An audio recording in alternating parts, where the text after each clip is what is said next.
नमस्कार. आज आपण बघूया रोज सिरप वापरून गुलाबी रंगाचे मोदक. तर ते कसे करायचे मी दाखवते.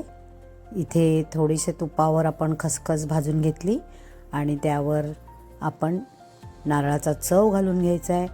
त्यामध्ये हे रोज सिरप घ्यायचं आहे. हे मालाच कंपनीचं आहे. तर हे सर्व व्यवस्थित परतवून घ्यायचं आणि साईडला ठेवायचं. आपल्याला ह्याला खूप भाजावं लागत नाही.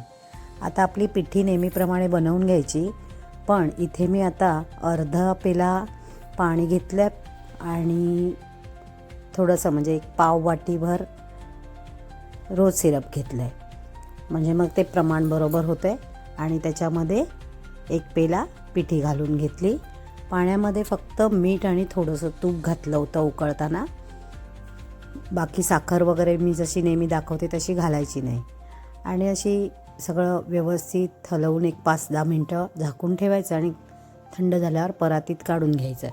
आता हे सर्व मोडून घ्यायचं आणि व्यवस्थित असं पाण्याचा हात घेऊन गोळा करून घ्यायचा.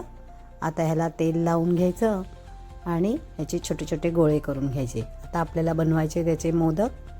तर मी इथे पुरी मेकर वापरला आहे आणि त्याच्या साहाय्याने मी इथे मोदक बनवणार आहेत.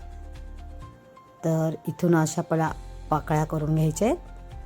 पाकळी करताना मी नेहमी सांगते जवळजवळ करा आणि वरपासून खालपर्यंत अशी चिमटी करून घ्यायची.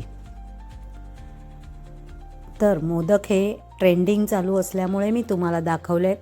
म्हणजे खूप लोक म्हणतात हेच का तेच का, गुळाचेच बरे, पारंपरिकच बरे. तर कधीतरी थोडंसं वेगळं पण करून बघावं. अगदीच काय भरपूर करायची गरज नाही. खरं सांगायचं तर हे मोदक मीही टेस्ट केले.